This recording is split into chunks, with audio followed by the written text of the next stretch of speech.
And this one we took, where does cardio fit in? Is cortisol the issue? Where does HIIT training fit in? And how to actually create a program to get you from where you are now to where you want to be, regardless of how much body fat you have to lose or where you're starting. This one is going to help you out. Don't get up by themselves. So if you have a up gut, you probably have a nervous system issue. You could have a hormonal issue. You could have a brain issue. You could have a early childhood trauma issue. You could have a lifestyle issue and a sleep issue. There are all these things that are feeding into this. You don't just get a fucked up gut, right? You don't just get poor insulin management. You don't just get fucked up cortisol response. Like, this stuff doesn't happen in isolation. It happens as part of a huge matrix. So these people that are trying to tell you that their puzzle piece is the one thing that's going to fix you, they're all full of shit, because there's a bunch of puzzle pieces that need to be put in that puzzle to make things more clear. So what people need to do is, and I'll say this, probably the number one thing that's holding people back has nothing to do with a hormone, has nothing to do with their gut. It has to do with themselves. People are the ones that are holding themselves back because they won't get their shit together. They won't do what they need to do. They won't make a complete lifestyle change. They skip workouts. They fuck up on their diet. They try to jump in and do stuff too aggressively instead of easing into it. They get bad advice, and then they don't have patience. So if they haven't seen the effects in 3 days, they switch to something else. And then in 3 days, they switch to something else in 3. So now it's like, I've tried everything. You've tried like 24 different things for 3 days each. How about you try something for 6 months, and then don't just throw it in the trash. Try to figure out what part of that's working, what part's not, and just stop doing the stuff that's not working, keep doing the stuff that's working, and then layer something else on top of that. It's insanity. Like, I have people who are obese, like morbidly obese, and they're like, I just can't lose weight. All right, I'll put them on a 3-day fast, water fast with a little bit of fish oil and a multivitamin. They lose a heap of weight. I'm like, I thought you couldn't lose weight. Well, it's because I didn't eat anything. Well, so you're saying a deficit works? Yeah. I'm like, okay, so now we don't need to do 100% deficit. Can we do a 25 to 30% deficit and make sure you don't miss your training sessions, and just understand that it's going to just take a little bit of time. But I've shown you that a deficit makes you lose weight. So now you just have to have that deficit over an extended period of time to lose the 100 fucking kilos of food that you've eaten in the past that you couldn't get rid of, that's now stored on your body. I have something amazing to say after this podcast, but that part that you just said there, I completely had a little laughing moment, because this is what I've been telling all my girls this week, because my coach put me onto, I have a coach who's a psychologist, and anyway, I'm reading The Mountain Is You. It's funny, there is no mountain. The mountain is you. You are the one that's stopping yourself. And it is so true. Like, it is the best book. Anyone listening to us, please get the book. But we are always our own mountain. And that is what I wanted to get at with this. We are always the ones stopping ourselves. Regardless, I will always say, our job as a coach is to stop you doing dumb shit. Yeah. And it's not that it's dumb shit, because it's not your fault. You're scared of eating more food. So then as soon as you start to eat more food, you panic. The pants get tight, whatever it is, and then you second guess everything, and then put yourself back into a deficit, and then you end up spinning your wheels. Like, you're stopping yourself. Ali was stopping herself. Everyone stops themselves until they had enough, and they finally just go all in. And as soon as you go all in, like, I started the podcast off with this. Luke and I know that you're going to get results if you follow what we tell you to do. But it's just that most of us... You have to follow it. You have to actually do it. Literally, like consistently. And the thing is, like, people need to understand, you're either in or you're out. Like, if you want to get the results that we tell you can get, you're either fully in or you're fully out.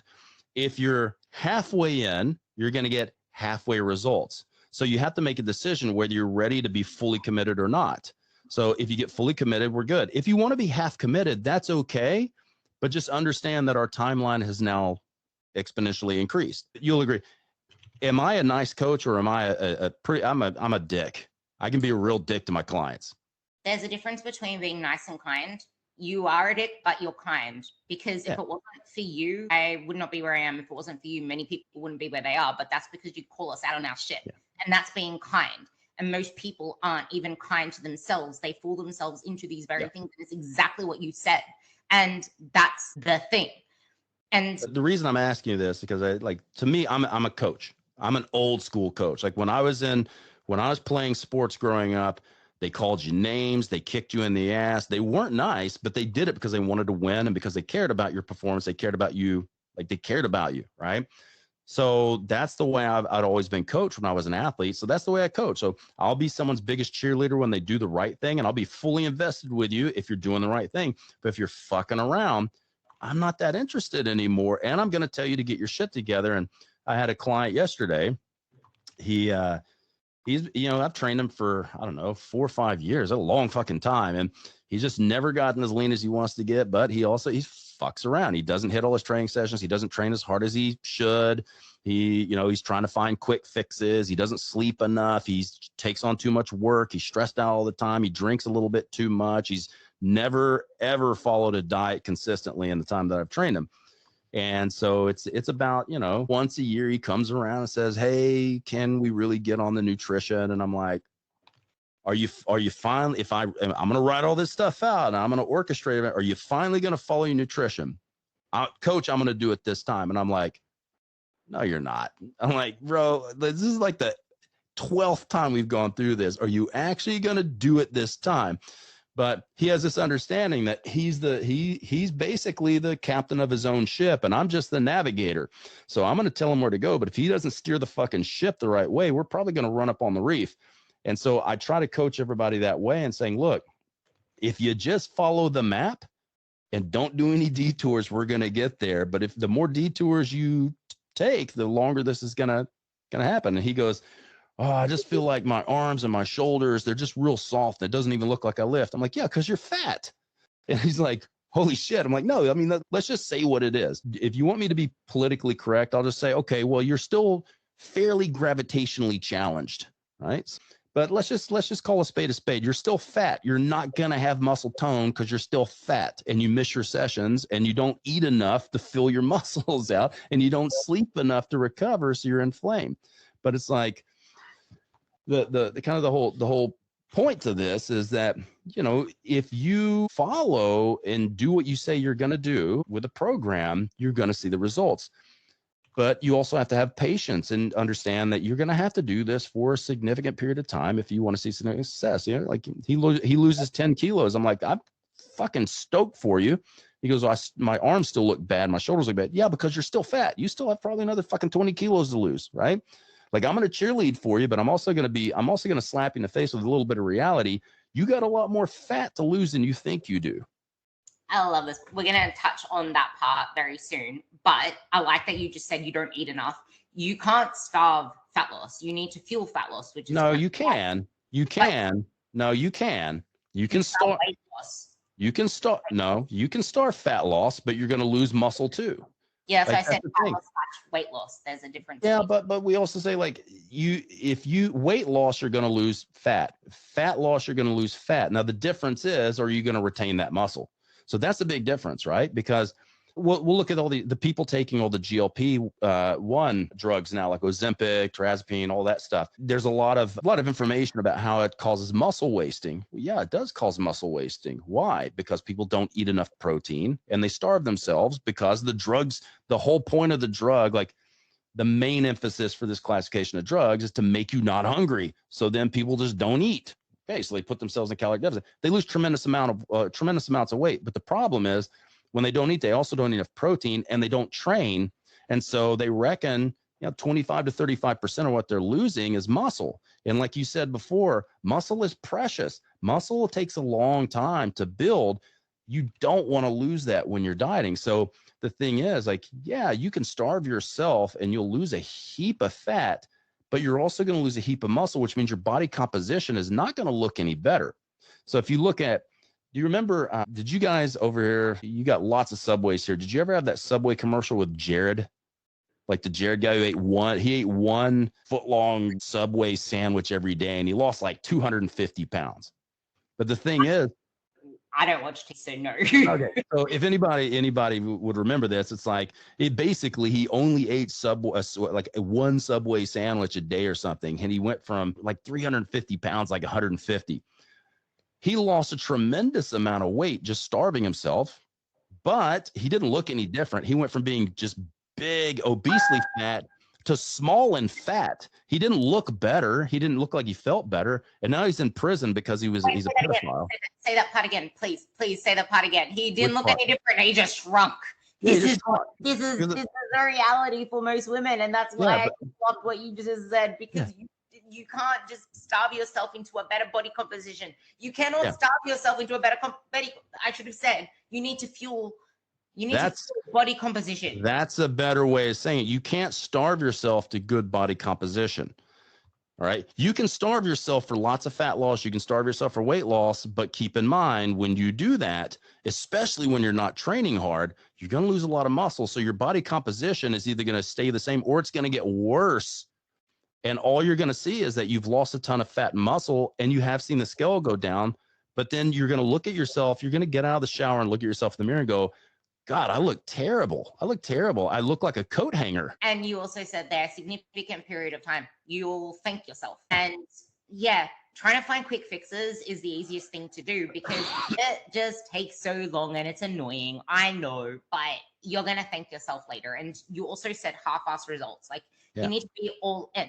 You can't want all in results if you're only going half-ass. So if you're only willing to go this much, as in like halfway or whatever way you're willing to go, then you just need to adjust your expectations and take a step back, because that is when you start spinning your wheels, wondering why you're not getting results. And then you blame the program, blame the coach, whatever it is. It's like, no, you just need to readjust your expectations and just start with where you're at. There's nothing wrong with that. You just need to know where you are. There's an epidemic going on right now that's super visual for people to see. Go look at all the Hollywood celebrities that are looking horrible because they're all getting on Ozempic, they're all getting on GLP-1 drugs, they're all gaunt in the face, they've all lost all this muscle, their clothes are hanging off of them, and everybody's going, what the hell is going on? They're all taking these drugs and they're trying to do it really quickly the wrong way, and then they look terrible. Yeah, they've lost heaps of weight, but they look awful. And that is not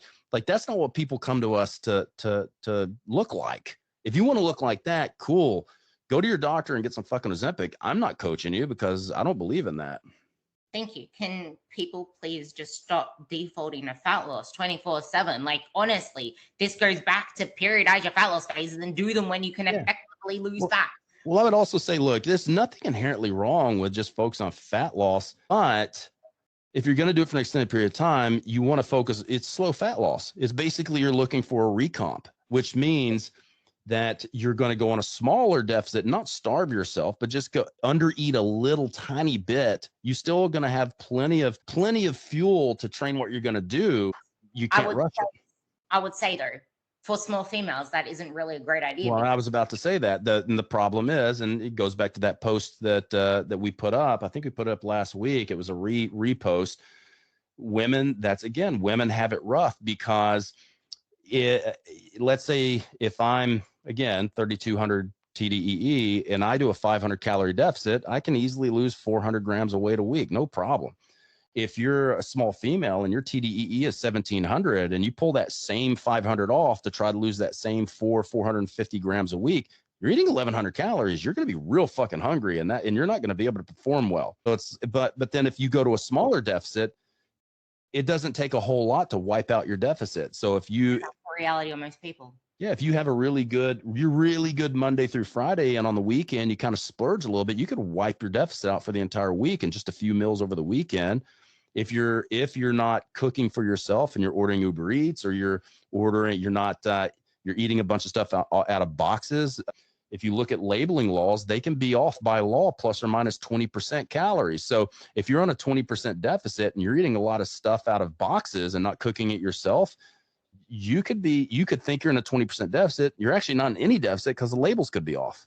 Yeah, exactly. And a lot of the time we don't even realize when we're snacking or nibbling or this, that, and the other. And you'll think that you're in a deficit because you forgot the things that you just had extra. And this also goes back to the fact that most people aren't in a place to diet because you've been fatigued mentally from trying to do it so long. Like when it comes to dieting, you need to be in a place where you can give it your 100%, and you need to be able to endure it for the period of time that you're doing it. Like I have a client right now, she's in her first fat loss phase since the 3 years she's been with me. And she went through a week of hardly any sleep, down God knows where with her daughter, going through hospital shit with her. She still geared up with training. She still stuck to her calories. She was able to grind through it because she doesn't have the diet fatigue anymore that she came to me with. That is what makes results. When you're in a place where you can give it your very freaking best, and you can't do that when you're staying fatigued. Can I just say that if you're going to be not dieting, you're still fatigued and chronically in the place where you're never going to get into a place to diet if you're still thinking, when's the next fat loss phase? I can't wait to lean out. Coach, when are you going to cut my calories? You're still fatigued. But I want to go back to that part. And I would say too, like you don't, when we say stop dieting, that doesn't mean you have to be in a surplus. That just means, I mean, you have another default mode here, which is maintenance, or maintenance minus 5 or 10%, or plus 5 or 10. You can stay somewhere on maintenance. And if we have people who are too scared to jump those calories up, just add, look, if you added 100 calories, that's 25 grams of carbs. You could add a banana a day. Add a banana a day for a week. If you haven't gained significant amounts of weight, because you're not going to, then add another 100 calories, add another 25 grams of protein. Like that's like add one more cooked chicken breast. 100 grams of cooked chicken breast is 31 grams of protein. Add a banana the first week. The second week, add one more 100 gram cooked chicken breast. You've now effectively added 200 calories, and you go, I'm feeling better, but I'm not actually gaining weight. Great. Okay. Now the third week, what can we add? If your protein's still a little bit too low, let's add another maybe 100 grams of lean fillet steak, or some fish or prawns, or another chicken breast. If you're low on your carbs, add another piece of fruit, or add a little bit of pasta or something like that. But you can make these 100 calorie adjustments every week, and then you can look at the scale and go, wow, I'm not actually gaining weight, and I'm sleeping better, and I'm feeling better, and I'm able to train better with no fatigue. And you just keep adding 100 calories until you get to a point where a couple of weeks your weight is consistently chipping up 50 grams, 75 grams. Great. Now we actually know where the top end is, and we know where you started. Now it's easy to just remove 25 grams of carbs a week until you're hitting the rate of fat loss that is appropriate. But again, it takes time to ramp up, takes time to ramp down. That's if you're scared. If you're not scared, just crank the food back up. And if you start gaining too much weight, start pulling 100 calories out every week until you lose weight again. I really want to get to this gut health part, but you just reminded me of something. Someone came to me and she was like, you were right, Ruby. I should have just done it the way that you said.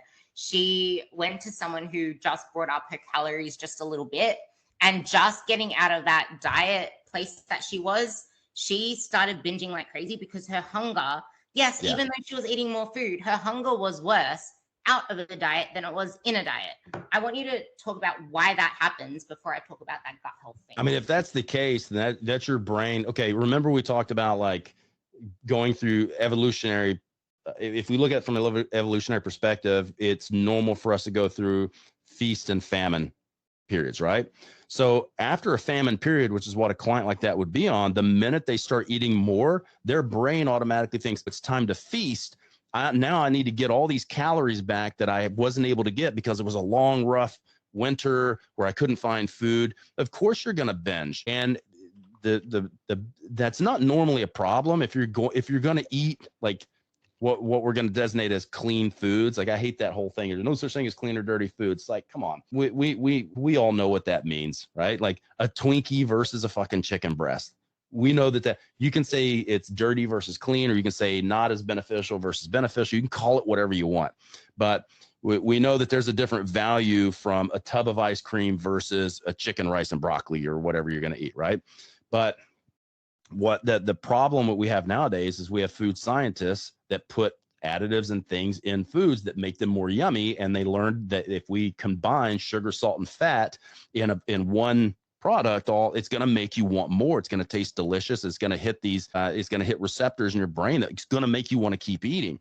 So if somebody gets to that point and you're feeling really hungry and you're bingy, you just need to eat more like unprocessed foods, because no one is ever going to overeat on chicken, rice, and broccoli. No one's ever going to overeat on steak and eggs and asparagus. Like, it ain't going to happen. And you can try it. You feel bingy, go cook yourself a 250-gram ribeye, throw a couple of eggs on the plate and have some asparagus, and you eat that and you're like, I don't really need to eat anymore. Now, if you go and you eat a bowl of cereal, you're going to eat the whole fucking box, and then you're going to look for something else to eat. And that's the thing. Like, I can't stop binging. Eat another fucking meal. Eat another whole unprocessed food meal with a balanced protein, carbs, fats, and veggies, and tell me you're still bingy. No, that pretty much hit the spot. I'm like, there you go. Yeah, we've got a problem where you've triggered this binging thing. But what's going to make it worse is if you give into those impulse desires and eat the shit food, because you're going to not be able to stop yourself. But if you ate the good food first and then had a little bit of that treat afterwards, you definitely will be able to control yourself with the treats. This is why I hate the anti-diet culture. Oh my God. That's a whole other podcast, Luke. Like, we need another podcast on just the but Luke actually watched me eat I can attest. Luke watched me eat a whole box of cereal. It's really freaking easy to do. And I'm going to tell you, like, I still wanted more cereal after that. Because that's what that food does. Like, you can be so full and still want more of it because it's so bloody tasty. And sadly, with the eating thing, leptin, the fullness hormone, takes at least 2 weeks to come back up as well. So it takes time. Your biology is fighting you too. Like, you have a number of things that are going to increase satiety between leptin, cholecystokinin, with different incretins, glucagon, all that, but it takes time, and that is hoping that the receptors are even working the way they're supposed to work, right? So it's like leptin in somebody who's overweight. People who are overweight already have a higher level of leptin, which is one of the reasons why they never feel satisfied, because the leptin receptor doesn't work the way it's supposed to. So even though they have the leptin, it's not giving them the signal to stop eating. That kind of factors into the whole insulin resistance thing as well. It's like, as soon as we get a lot of it that is it becomes resistant. But talking about the gut health thing, there is a reason why cortisol is haywire, like you said, and there's a reason why your gut is a mess. And it's not because you're aging, and it's not because you need a menopause protocol, or PCOS means you need this different diet programming strategy. So I want to talk about the truths of cortisol in the right way. And I guess in this, it is worthy to point out that a fear of food, especially when you're about to eat it, can cause the same fuck-upitis, because it's a source of stress and your gut is going to respond to that. So chronic stress, it's the real reason it holds people back is not because of cortisol being haywire, because all of those reasons, but it does if you are not then, because I know that you said this in Cerebro, but it's the cortisol becomes an issue when you can't recover from it. Anything becomes an issue when you can't recover from it. But well, let's take cortisol out of the equation. Let's just say chronic stress, because here's the thing. Cortisol is just doing what the brain's telling it to do. Is cortisol a stress hormone? Yes, but we need to stop saying it's a stress hormone. And let me clarify. That is not the only thing it does. It helps liberate substrate. It helps liberate carbs. It helps liberate glycogen. It helps move stuff around the body. There's a lot of stuff. It helps control internal systems like your immune system. It helps regulate inflammation. It does a lot of shit. It's like a personal trainer. If somebody said, Ruby, you're a personal trainer, therefore all you do is count reps. Does that encompass all the stuff you do? And it's slightly insulting, isn't it? Mm-hmm. So it's like, if you look at a personal trainer where we're like, okay, we have to teach, we're educators, we're teaching, we're architecting, we're architects because we're creating these beautiful programs based on assessments. So we're surveyors as well. We're also the project managers, making sure all the pieces fit. Like, there was a lot of shit we're doing. So if you just said, hey, you count reps for a living, that is highly insulting and not conclusive of everything that we do. It's the same thing with cortisol, and the same thing with insulin. Insulin, yes, part of what insulin does is store things, whereas cortisol helps to relinquish things. But But the thing is, cortisol, insulin, if we look at that, it doesn't just store things, it also prevents things from being relinquished. There's a lot of things that these hormones are doing, and there's a lot of, I don't know if they're just nefarious or if they're stupid. The people who go cortisol, and they want to sell you some shit. So I have to think they're kind of stupidly nefarious, because they're doing sound bites and clickbait shit to get you to give them money, and they're not telling the whole story. And I reckon most of them don't know the whole fucking story, because they've read a book on cortisol and now they're a fucking expert. It's just like somebody winning their pro card. So yeah, I won the Miss Alice Springs International. I was the best looking physique out of 3 girls, and I have my pro card, so now I'm going to train people for bodybuilding shows. Like, fuck off. Or people will be like, I read a book on cortisol that was written in like 1984, so now I'm a cortisol expert. No, you're not. There's so much more to do with these hormones than people think, and they all work together in a matrix alongside the nervous system and the brain. So cortisol's not fucking you up. It's the shit that is giving your brain a reason to push out the excess cortisol. You have to stop it at the root area, which is going to be in the brain. Just like the mountain isn't the training or the nutrition, the mountain is you. So we need to trace this shit back. This is like my theme now. I'm so glad I'm reading that book. But talking on the pro thing, I had a girl come to me saying that her pro coach put her on 1,600 calories to build muscle, and she just ended up looking like shit. I'm like, wait. Yeah. Did you say 1,600 calories to build muscle? Did she start out weighing 26 kilos? It's just like, people don't understand. But speaking of cortisol, hey, Luke, how was the 20 shots you had before you had something to eat? Did that cortisol make you fat? I see this obese gentleman in front of me. Like, no, I hate that thing. It's like, just drink. Look, cortisol does not make you fat. I wish this would go away. It does not make you fat. It basically pulls fat out of fat cells. Like, how? But I want to make a post on that, because it's just like, you do realize that cortisol stimulates this thing called HSL, which means that lipase, aka breaking down fat, I still remember this, Luke, aka the fat comes out of the cells, therefore you are losing fat from fat cells due to the fact that cortisol is in the system. It's yes. We look at hormone sensitive lipase, and so we'll just look at what classification is cortisol in, catecholamines, right? So you have cortisol, adrenaline, and noradrenaline. I don't see anybody bashing adrenaline and noradrenaline. Why? Because you don't really have an available blood test to test that, and they have a really short action in the body. So you blame cortisol for just kind of being in the area, but he was kind of minding his own business, doing nothing. And we just forget that there's all these other people. It'd be like if you robbed the bank.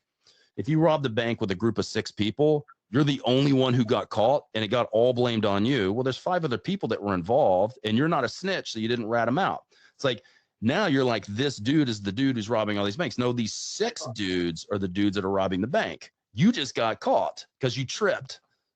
I really wanted to talk about how cortisol impacts metabolism, gut health, vitamin and mineral depletion, and all that shit. But now I want to go into this thing first, because, oh my God, adrenaline. Hey, Luke, stop doing cardio because your adrenaline's making you fat.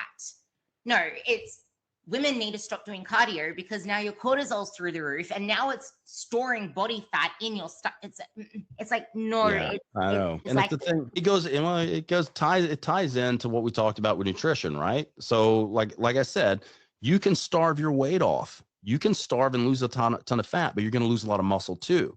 So it's like, let's say you did cardio by itself with no actual weight training. Yeah, that's kind of like basically pulling your deficit into a really low deficit. You're going to lose weight. Yeah, that's going to be fat, but you're going to pull a lot of muscle too. So your body composition is not going to be better, and it could possibly be worse. But that's the beautiful thing about weights. And, the reason you want to weight train, why that has to be a cornerstone in a fat loss program, is because you have to try to prevent your body from wanting to break that muscle tissue down, which means also that you have to regulate what you're doing. Just like most people wouldn't be able to handle 2 sessions of weight training 5 days a week. Like, there are specific situations where you would do that. But if somebody said, I want to put on a bunch of muscle, so I'm going to train twice a day, 10 sessions a week. You're like, bro, like, you don't actually need to do that. And you're actually just going to make everything worse because you can't recover. So it's like a little bit of cardio is good, especially if it's programmed for the right reason. But that doesn't mean that, like, if you're doing let's say 30-minute sessions of cardio a week, that doesn't mean that 12 30-minute sessions is going to be heaps better. Like, you got to do the right amount of things, right? But it goes back to that whole women just think that more is going to push you past a plateau or stop you being stuck. It's like, no, you just need strategy. But I think it's not just women, because men think the same thing too. They think that when I hit a plateau, I must not be doing enough of something. And I'm like, I can tell you, you're probably not sleeping enough. You're probably not training hard enough. You're probably not recovering enough. What you don't need to do is add a bunch of shit to it and do like, I need to do 4 more hours of training. Doing more training is not the problem. Doing better quality of training with what you're already doing is usually, if you're training 1 day a week and you go, well, I've now plateaued. All right. Yeah. More training is probably going to help you. But if you're already training like 3 to 5 times a week with weights, and maybe you're doing a little handful of cardio for your blood pressure and for general health, adding 5 more sessions of weights is not what's going to push you over the hump. You need to take those 5 sessions you're already doing, and you need to go harder. You need to make every rep count, and you need to make sure that you're recovering, because like we said before, like, you go in the gym and you're creating at some level some inflammation through myokines. You are creating some muscle breakdown, and that's going to be the catalyst to stimulate muscle protein synthesis. But where do you get the majority of that? While you're resting, while you're sleeping. So if you're going to train hard, you need to rest hard. And if you're going to train, if you're not training hard, I'm not going to say you're wasting your time, because any training is good training, right? So as long as you're going to the gym and you're doing something, you're moving in the right direction. But if you want results, you're going to have to push yourself to a level of discomfort. You're going to have to go a little bit harder. That going through the motions isn't enough. This is the perfect way. Well, I'm not even going to talk about the whole gut thing, because this is where I want to end this whole thing, because this section is going to resonate with everyone. Like you just said, with the pushing hard. Now, you see me, you see other lean people doing quote unquote hybrid training. Cardio does not make those people lean. Cardio is not making me lean. Cardio isn't going to give you lean legs. It doesn't make you lean. Doing HIIT up hills isn't going to make you leaner. Although it could probably make a little bit of a bump up if you are really untrained, because it can kind of use. It's just like everything. It's a stimulus. It's a catalyst. Until it's not. That is where training comes in. When it's not a catalyst anymore, we have to push it a little harder. But I know where you're going with this, though, because the thing is, it's not like the training is one piece. Nutrition's another piece. Rest and recovery is another piece, right? So it's like, yeah, like, will HIIT training make you leaner? Yes, if you control your calories and you eat for the performance, and you don't eat more than what you need to perform, and you don't eat too little of what you need to perform. Like, it's the Goldilocks thing, right? It's like, and you have the muscle there to start with, which is kind of like the population that I coach. People want this lean physique, and they think that cardio is the answer there, or hybrid's the answer there. To me, for my population, we will talk about the obese people, because I wanted to talk about that too. But the starting place should be getting as strong as fuck first, building the muscle, walking, putting the other time into recovery, and just maximizing how much muscle you can build, because you don't have 7 days a week when you're a busy mom. Like, building muscle and walking need to be the main things, and weights need to be your focus. And I will say I disagree with you. I know, I'm going to bring in the cardio just now, because you're trying to trick me. Yeah, exactly. Because I know muscle knowledge, but you need to build the body to reveal the body. Yeah. Now, you mentioned this before as well. A lot of people can't push themselves the way they need to in the gym, because they don't have the training capacity there in terms of the endurance. So I knew you were going to bring that in. And this factors in for those people, as well as when someone's coming to us with excess adiposity. I know that you are a huge fan of front loading, which you can explain what that means. Aerobic work. Why is that? How are you going to progress that person who, well, I would say my one already touched on that, but that person that wants to get the physique, they have excess body fat to lose. They want to lose that, and they want to build muscle, and they want to look good.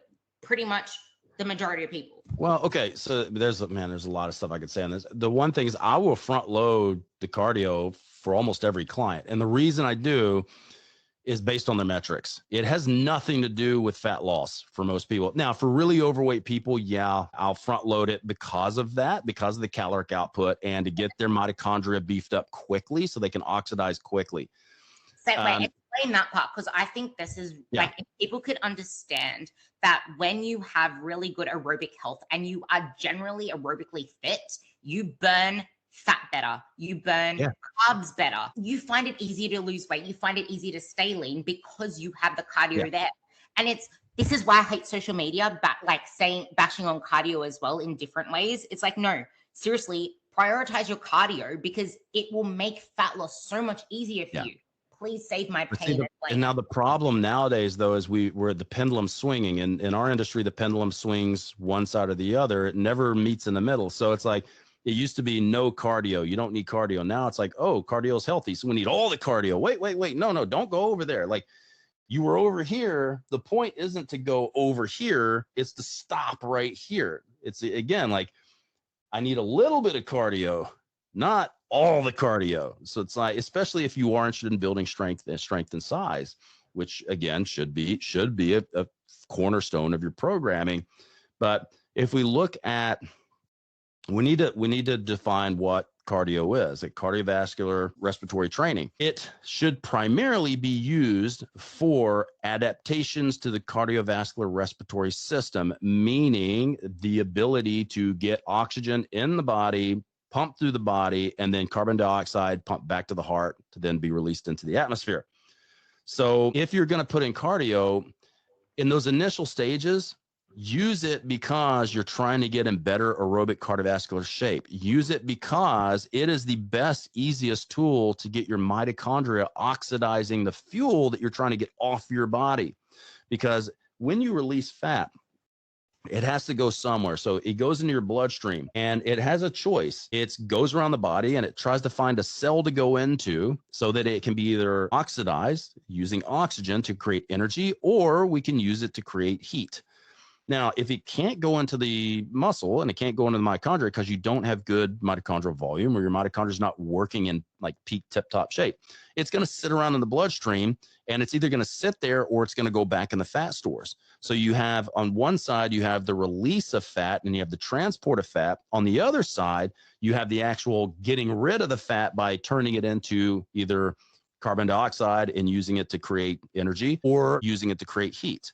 And so now, if we relate that to lean people versus overweight people, you have this continuum. And the physiology, even though we're all mammals, we're all humans, the physiology between those two people is not the same. So people who are really overweight have a really easy time pushing fat into the bloodstream. They have a problem getting rid of it after that fact. They can transport it, they can get it in the bloodstream. This is why you get a lot of overweight people and you look at their labs, high triglycerides, really fucked up blood fats, dyslipidemia, all this. But then you go to a lean person, their problem isn't oxidizing. They can get rid of energy really easily. Their problem is getting the fat to where they get rid of it in the first place. Because the leaner you get, the less the body wants to relinquish that fat.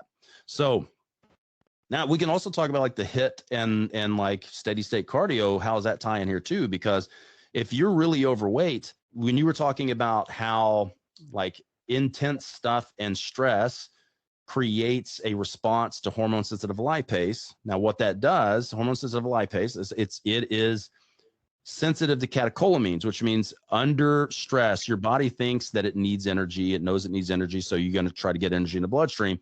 Hormone sensitive lipase is activated. And so what that's going to do is take that triglyceride that's in your adipocyte, your fat cell, and it's going to break it down into a glycerol and a diacylglycerol and a fatty acid. Then it's going to break it down from diacylglycerol and a monoacylglycerol and a fatty acid.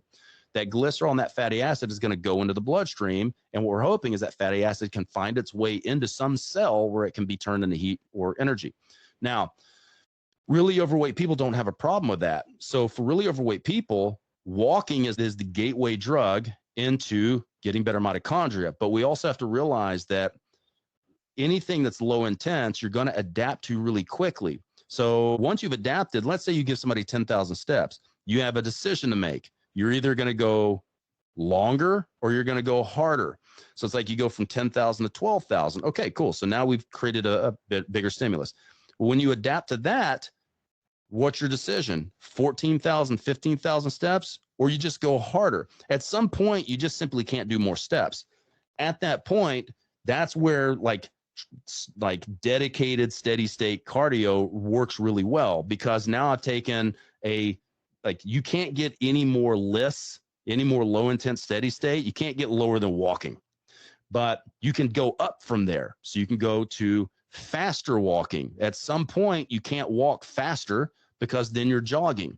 So then in order to do that, maybe you get on an elliptical and you crank it up a little bit. So that's how you progress. You have to do more volume or you have to do it harder. And logistically, the thing that makes the most sense is to go a little bit harder. And what's nice is you're losing weight, you're getting in better shape. You can go harder. It's not a big deal, right? But you have those two tools of leverage. Now, when you get to the lean side, the problem again is relinquishing the fat. So while low and moderate and high intensity steady state cardio is still beneficial for people who are lean, if you're trying to get real lean, like Ruby or myself, when we're dick skin lean, like you want to have like skin that feels like your eyeball. Like if you squeeze your eyelid like that and you want skin that's that thin, then like stage competition, the easiest way to do that is throw in a little bit of HIIT. And it doesn't make HIIT special, except for the fact that HIIT helps to create a situation where it's easier to get fat out of the fat cell. So it doesn't make HIIT better than LISS or MISS or HISS. It makes it different and valuable in a different situation. Now, going back to that, like people who are overweight don't need to do HIIT. Like the whole purpose of HIIT is to help with that fat breakdown aspect. You need that when you're already at an average level of body fat or really lean, but don't do it until you need it. Like you don't need it, right? You so like said this at the mentorship, just quickly. You said this at the mentorship where most people don't even do HIIT. It's just they don't. Crap. They basically they'll do these classes. I remember when I first met my wife. So when I first met Zoe, she was doing these boot camps, right? So she was a workaholic. She was going in the morning and doing boot camps and Tabata classes. And I was like, what the fuck is a Tabata class? And then she was working in an office all day. And then she would go back and train people. And she did this every fucking day. Like she's a fucking animal. I said, what is a Tabata class? She goes, oh, it's 45 minutes and we just do Tabata. I'm like, that's not Tabata. Like I can show you the literature. I can show you the research. Like Tabata is a highly specific protocol. Just because you're doing like 20 seconds on, 10 seconds off, that doesn't make it Tabata. Like that just means you're doing intervals of 20 seconds on, 10 seconds off. Like that you're basically doing aerobics. You're doing aerobics and you're just picking a bunch of different body weight exercise to do it. If you're going to do HIIT is high intensity, which means you have to go as hard as possible. It'd be like doing a 1 rep max. You can never say a 1 rep max is a low intensity set. It's the most, other than until you go above 100% where you're doing like slow eccentrics with weight releasers, there's nothing that's going to get more intense than that stuff. You can go down from there, but you can't go up. Right, give me five sets of your 1 rep max, and that wasn't your 1 rep max. Yeah. Well, the thing is, if you have enough rest, it can be, but most people don't rest enough. Fuck. How much time do we have? Yeah. Like you go to a powerlifting gym. If you ever train like a powerlifting gym where they're training for like 3 fucking hours, half of that is them trying to fit their fat asses in a bench shirt. But the other half is like fucking 15, 20 minutes of rest in between max lifts. Right. But if you want to do HIIT and you want to do it correctly, it's not fun. It sucks. It's horrendous. You know, you get on, like, I'll get on my bike. I have a bike in the shed, a road bike that's on a trainer, and I'll do like Tabatas on that where it's cranking up the wattage to like 750 reps or 750 watts for 20 seconds. And it's the longest 20 fucking seconds of your life and the shortest 10 seconds of your life. And you'll hit 8 of those, boom, traditional Tabata, and you have 10 minutes of rest. You do one more. And after one of those Tabatas, you're almost crying because you know you have one more to do in 10 to 15 minutes. And like, I don't want to do it, but I got to do it. And like, people don't understand, if you actually did HIIT, you wouldn't want to do HIIT anymore if you did it correctly. You gave me 20 seconds on and 3 minutes off once. And that was the most fucked thing ever. I was like, oh my God, this is going to be easy. No, it was not. Shortest 3 minutes of your life. Yeah, I was gonna say to bring up Amanda, because I know that this is a really good one. So I don't know where to start this. It really grinds my gears. Macro coaches, calorie calculators, people who are really overweight, and then the shit online saying 1,200 calories is for a toddler and you shouldn't go that low. But then you have someone who's really overweight and then they put their shit into a if you get someone who's really overweight and they put their stuff into a calorie calculator, you know very well that that's going to give a really high number because you're overweight. And then you have macro coaches doing the same thing. And then they demonize it when the calories are really low. And then that client in particular will probably get really scared that they have really low calories. But it's like, it doesn't work that way when you have a lot of body fat to lose. Tell me more about how you would approach fat loss for that.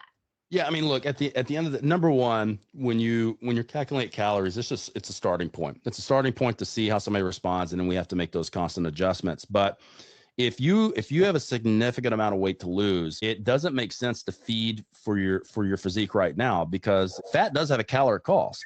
Fat is more organically active and calorically active than people think.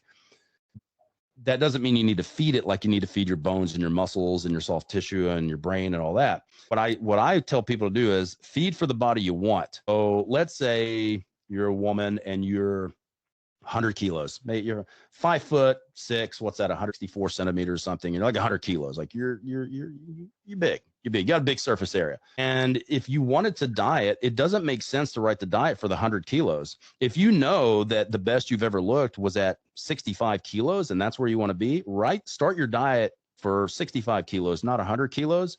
And then make the adjustments from there, because it makes no sense to feed yourself for that extra 35 kilos of body weight, because you're trying to get rid of that. Like that food you ate through the past few years, and we're trying to get rid of that. And so what we need to do is put yourself in a position where you have a deficit that your body is going to cover with the food that you've eaten in the past, and not eat future and present food right now. It's like, so is that, you wanted me to tell everybody what Amanda was on? Yeah. Yeah. So I had a client, she was 102 kilos at 5'2" or so. So yeah, she had a big surface area. And, I was like, look, how fast do you want this off? She's as fast as possible. She was on 900 calories for 13 months. So yeah, 900 calories for 13 months. And she was still training four days a week like an absolute animal.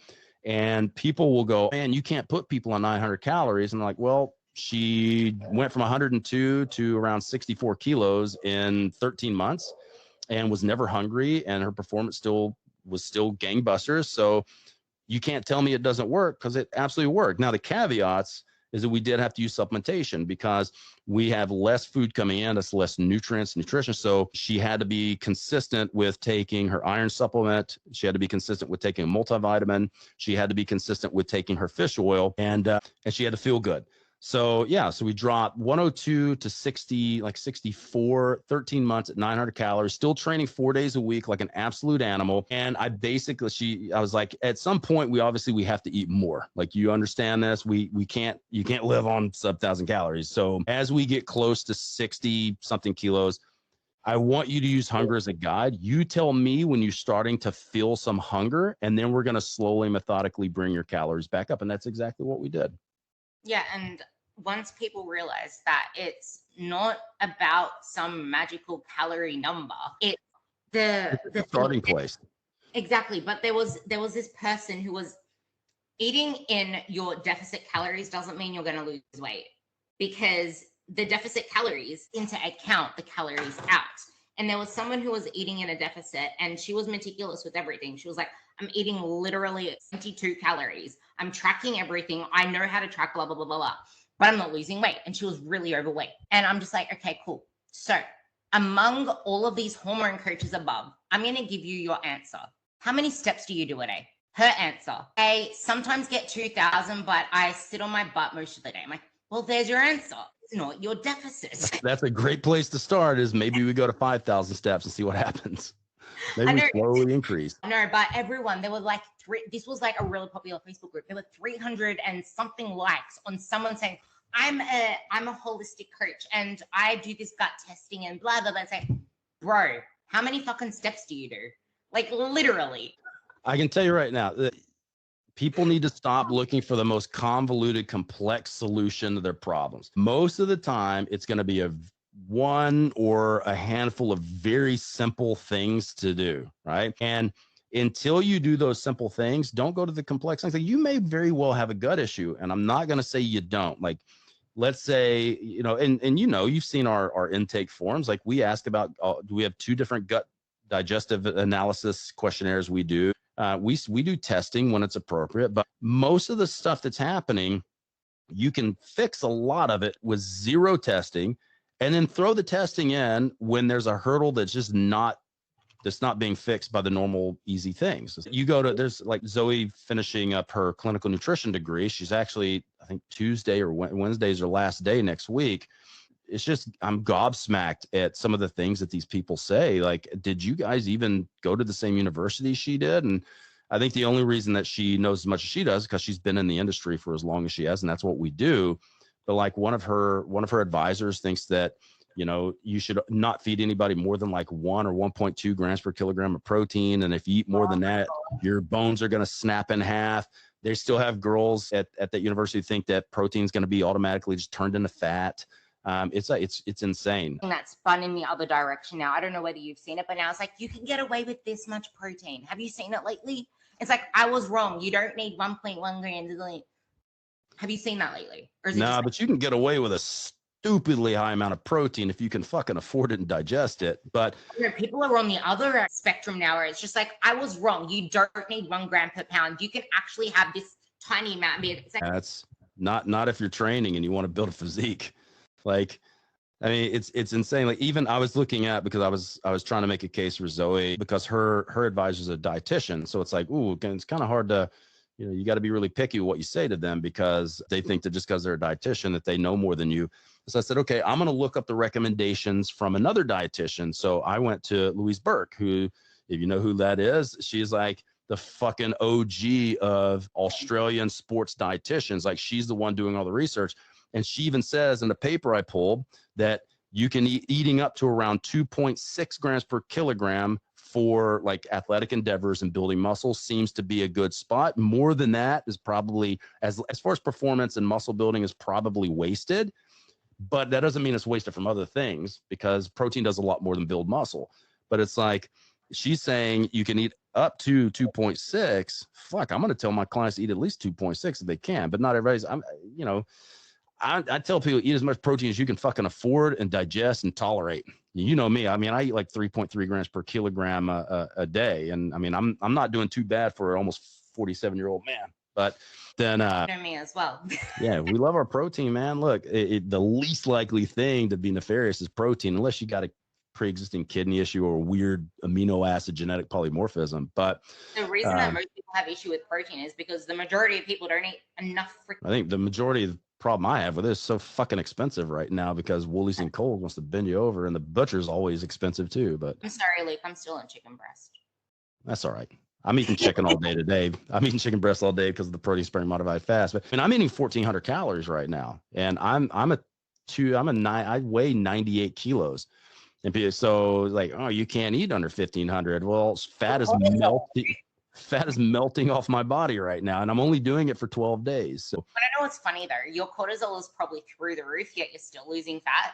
And that's the funny thing, because people who are in the most my cortisol is not, because I'm super stress free. Like, I don't, even though I have stressful shit going on, I think one of the best things that people can do, and this is hard, it takes practice, stop being reactive to things. So like, just don't be reactive. Just don't worry about it. The minute when I figured that out many, many years ago, and I went, okay, so there's always going to be a situation that's stressful, but every stressful situation will rectify itself over time. So no matter what happens, the worst thing you can do is be reactive to something. That's not helpful. Like, you can cry about something, you can get angry, you can yell at the moon. That's not fixing the problem. What's going to fix the problem is staying calm and working on fixing the problem. And that's hard because people can get overwhelmed with stress. But I get my HRV is fucking sky high. My heart rate is like 47. My blood pressure is perfect. I sleep like a baby. Like, and the reason is because I just disassociated that part of me that gets really stressed out, and I just don't allow myself to get stressed out. Yeah, and this kind of factored into the impact stress has on gut things, because we were talking about that just before as well. I was trying to figure out why my gut was such a mess a couple of weeks ago. For some reason, I have a sensitivity to mango. I don't know why. I hardly ever used to eat mango, but the mangoes here in Queensland are so much better than mangoes. Oh my God, it's so good. My gut is in agony when I eat mangoes, and I don't know whether it's the fructose content in it and I have some sensitivity to it. I don't know. Well, keep in mind there's thousands of different chemicals in the food that we eat.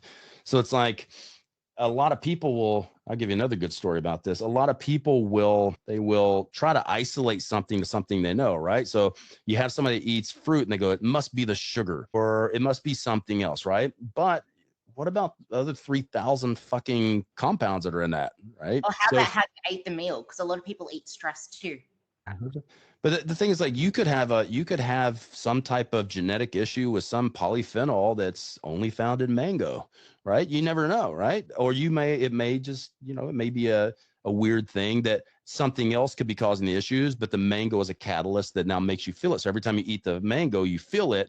It might not be the mango at all, but the safest thing to do is just don't eat mango for a while and then try the mango again and see if it bothers you, right? But so yesterday, Zoe was at school, and there's the thing. These people are all about to graduate, which is really fucking scary because people think that credentials mean you know shit. It doesn't. Like, I know plenty of PhDs who don't know fucking anything, but they think they do because they've got a PhD. So these are all people coming out for clinical nutrition, naturopathy. And one of the girls who is massively anti-carb, and you know me, like I'm a low carb person for me, but that doesn't mean I'm a low carb person for other people. And low carb for me is like 250 grams of carbs, right?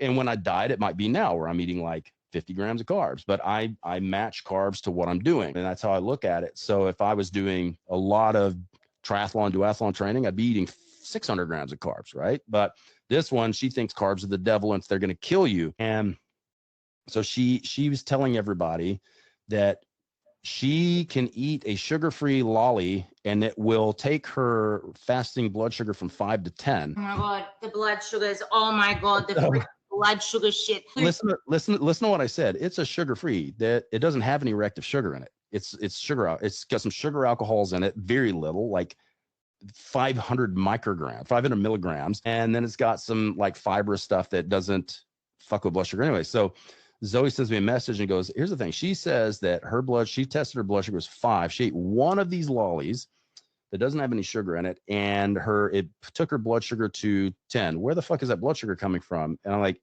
it's not coming from anywhere. She fucked up somewhere. It's an isolated thing that happened, and the last thing she ate was that lolly, so she's attributing it to the lolly, or she could have fucked up the blood.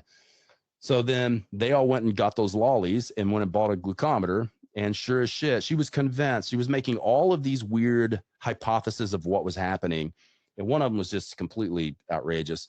But they did it again. She didn't react from it. So what will probably happen was she didn't wash her hands off and had some sugar residue on her finger, and that got in the blood. And that's what made it look like her blood went up. Because people don't always know you have to wash your hands before you stick. And you never take the first blood. You take the third or fourth drop of blood. So squeeze some out, wipe it off on a clean rag, squeeze it out, and then take like the third or fourth. And that should be a better estimate of your blood sugar. But she was saying, I think it's the cephalic response. I think it was my taste bud receptors tasted the sugar, and then I had a sugar somewhere. Sugar was being pushed out by the liver or something. And I went, that doesn't make any sense, because the cephalic response would basically push out insulin, which means you would have gone hypoglycemic. You wouldn't have gone hyperglycemic. So it makes sense. But this is where people can get really weird trying to figure out what's wrong, and they can create all these weird scenarios in their head, and none of them make any logical fucking sense. It's usually that's exactly why I usually hate the whole fixation on the stupid blood sugar bullshit. It's like they're focusing on the wrong shit that doesn't matter for the majority of people. Unless you're diabetic, that shit doesn't matter. But also, it does matter, but It matters in specific situations. And the only way you're going to tell is if you actually measure your blood sugar. So if you went, I think something's happening, it's the sugar I'm eating. Okay, cool. Let's spend 3 hours fasted, take your blood sugar. Now let's eat, say, 70 grams of sugar and let's see what happens. And all of a sudden the sugar goes sky high. I'm like, you're right. Right now at the current time, sugar's an issue for you. So maybe we go with a lower carb diet and then do that for 3 months, and then we'll retest it. And then all of a sudden they've got a great blood sugar response. Or they may go, I think it's sugar. And then we take their blood sugar and their blood sugar barely moves. I'm like, not the blood sugar, bro. Like I've just proven to you that it's not the blood sugar. It's something else. And what happened in that space between that is what coaches should, like proper coaches, not like the PTs at the gym, but proper coaches should be helping you through to get your health metrics in a good place. And this is where muscle comes in as well, because muscle allows you to be able to use carbs better because like Luke said just previously, things get shuttled into your blood. Those things need to go somewhere that can get dispersed off as heat or something else, or stored, which is in the muscle. And that is going to be so much better for your health than when it's circulating in your blood. And when it's circulating in your blood, it's going to have side effects that is going to stop you from getting the body composition results that you want. It's going to stop you from burning fat effectively because now you have all of these cock blocks, which I actually prefer that term. It's cock blocking you from results. That's the thing. Like the more muscle you have, the more glycogen storage you have, which means you have a little bit more wiggle room to eat more carbohydrates and have somewhere to put them other than esterifying them, put them in fat cells. I love that. To tie this all off, because I got asked from one of my older clients to ask you this as well, and especially the fact that you're moving through your ages and you look as young as hell and you're keeping your body as young as hell. What are the things that we need to know as we age, especially as women, and preventing injury? I would say probably comes to everything we've said prior, and do not skip steps. Like, don't skip steps. And I mean, I would say, and this is valid at any age, but it becomes more important as you age, because if you get injured, the older you are, injuries take longer to heal. So if you get really badly injured when you're young, you can bounce back pretty easily. If you get really badly injured when you're older, it's going to take a long time, and that could affect your quality of life for the rest of your life. So if you're going to get injured at older, you want to do it from like low level injuries and not because you did something stupid. So there's a whole checklist. First thing is, man, people need to fucking sleep. Get off your phones, get off electronics at night and fucking go to sleep. Learn how to read a fucking book. Get a real paper book and read. Have a nighttime, a bedtime routine, because that is what's going to make the biggest impact on everything else in your life. The way you think, how much energy you have, your ability to train, your ability to cope with life, cope with stress. You have to sleep. And not just be unconscious in bed. You have to have good, deep, restful sleep. Next thing is, like you said with the technique, don't fuck up your technique in the gym. Learn about range of motion strategies, load strategies, and don't load a movement that you're not ready to load yet. And like delay it, delayed gratification. If you're hitting a weight that you're struggling with, but you can keep the ship together, more weight is not going to be productive. It's going to make it worse, because you're going to start doing a different exercise and you're going to hurt yourself at some point. Make sure you tick off your boxes for cardio. Make sure you're doing a good few sessions, at minimum 2 to 3 sessions of lifting a week, and try to get a couple hours of cardio in. You could do that in mixed steps. You could do that in dedicated cardio. Just keep in mind that the adaptations are slightly different. If you can do steps and cardio, so if you do like what's minimal effective steps, you could say like 8,000 steps. If you're clicking that off and then clicking a 20 minutes of cardio, you're doing pretty fucking good, especially if you're doing that every day. Eat your fucking veggies and eat your protein. Like there's a lot of stuff, but as you age too, sleep becomes really important as you age. And not really, it's easy for me to say eliminate stress, but sometimes there's things you can't. Learn strategies on how to cope with stress and be less reactive, because stress and that catecholamine release is what's going to age you probably more than anything, and especially its effect that it has on insulin resistance and insulin management.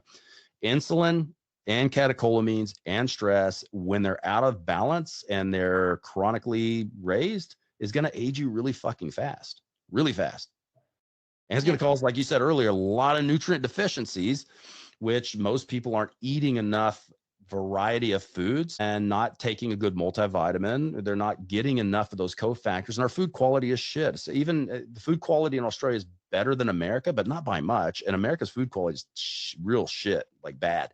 Most of the good food we have here, we ship other places like New Zealand and China, and they save the bullshit for Australians. So if you want, like, honestly, if you have a good farmer's market, try to get your veggies and as much as you can from the farmer's market. I was blown away when I moved here. When we moved to our current house, still in the house you've been to out near the beach, we have a really good farmer's market on Sundays. And Zoe used to go, and she convinced me to go one day. And well, this is really nice. So I bought a bunch of veggies.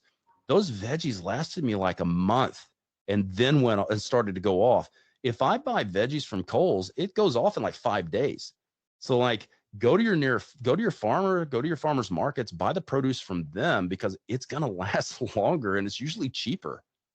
I love that. I love that advice. And yes, sleep is a huge thing. I'm just going to add one more thing to gym injuries because most do happen outside of the gym. But never, like, know where your head is at when you go into the session, because if you let yourself get distracted under the load of anything, you are more likely to pop something on a machine row. Because I let myself get distracted. My brace wasn't there. And because my brace wasn't there, my ribs couldn't handle the load that I was lifting. And then all of a sudden I popped something. So make sure you are there every single rep. Happened to me a few months ago on a warm-up set of deadlifts. And it's funny because you saw when I had a horrific back injury that I rehabbed. My back is amazing. I could sit here all day, no problems with back. I can do anything I want, no problems. I was in my shed and I was doing deadlifts and I was warming up with 70 kilos, which is nothing. It's just that's piddly little weight for me. But I let myself get distracted and I started to come up and there was a pop in my back and went, well, that's going to be 3 days of pain. And it was 3 days of pain. But if I had stayed in the moment, that never would have happened. I love that you said it in your warm-up set. And I think that's where a lot of injuries happen as well, because people don't take their warm-up set seriously and then you get injured. So take every single set seriously because you are lifting heavy shit against what your body wants to be doing. Yeah, I started going to a new gym. I found a really nice gym close to 2-minute drive from the house in a big shed, old school, lots of hammer strength stuff. And I'm like, okay, I'm doing this bullshit bodybuilder stuff for a few months. I'll go there so I can use the machines. And when I get on there, even if I'm warming up, I might have 10 kilos on the side, which is feels like there's nothing on the machine. I still get on there and get set and pretend like there's 80 kilos on there. And I don't fucking jerk the weight. I squeeze the weight up. I pull it down. I squeeze it up. I pull it down. If you were to not know what I was doing and watching me, you would think I was the weakest fucking guy in the gym because it looks like I'm struggling with 10 kilos. I don't really feel that weight. I'm just pretending like it weighs a lot because I'm trying to get my brain and my body to get primed up before the weight gets truly where I can feel the tension and it's go time. I wish people learned how to do that because a lot of people don't know how to connect to their muscles. And that is a huge part of lifting as well. That's why it's everything fits together. But I am so excited for this to come out. There's something I want to say after this too. But for anyone listening to this, I'm going to have to put one of these endings at the end of each section in here. But if you are wanting to know more about why protein is so freaking important, but why the carnivore diet is such a freaking toss that's going to ruin up your health, go listen to episode 251. I'm pretty sure it's that one. If you want to know about multivitamins and all the vitamins you need to make your metabolism and hormonal status and all that, go listen to episode 253 because they're the last two that we did with Luke on that. And if you want to know more about the physique stuff on the nutrition side of things, go listen to episode 250. Link them all down below as well. But otherwise, Luke honestly is a wealth of encyclopedic, that is now a word, just like your first one at the start of the podcast, knowledge. I would say go and listen to him. See if there's anything you can gain from the posts that he puts up, even though there's a lot on there that are more targeted at coaches. But you might start to see that a lot of it is just the same shit on repeat for the fact that the basics are works. That's the thing. And because it's so basic, we get bored and then we want to add more complexity to it because as soon as we find the solution and it seems too easy, it's almost no, we have to add something more complex to it. Yeah. No, stop. And if you really want to learn, go buy my courses. I need some money. Go buy my courses, please. I send you a discount code. Give me You the know, option one, please. Zoe's got it. I don't know what it is. I'll have to get that one off her because I think I better get. I think there's just a general 25% off right now code, but I don't know what it is. But I got two things to say that are pretty funny. When you say complexity, you know what I said for a long time instead of complexity until about 3 weeks ago? Complexity. I don't know why I thought that was a word. And I kept saying it and I went, that doesn't sound right. I had to look it up and I'm like, it's complexity. Okay. And the second thing is, I hope nobody saw what just happened. I've been under the weather and I coughed and this big fucking snot. I didn't even say it. And I was like, now my hands are just covered with snot and boogers. Sorry guys. If you saw that bubble come out, sorry, it's uncontrollable. Clients, I don't know whether I got it off Luke or Luke got it off me, but he's older, so I'll say I got it off him. But we have our own dictionaries, and we just yeah. Just make up words. Fuck it. It's what we do. We blame the ADHD. Yeah, that's it. Complexity sounds better. Sounds cooler. It does. So I hope this complexity of a podcast gave you some things to churn in your minds, and if any of it at all gets you too complexed, ask us. Message us and we will get back to you. Luke usually scrolls the phone for about 3 hours on his morning toilet visit. Yeah. So you'll just on my meme account though. Just posting memes. That as well. But I love you all and you will hear me on the next podcast. Thank you for listening.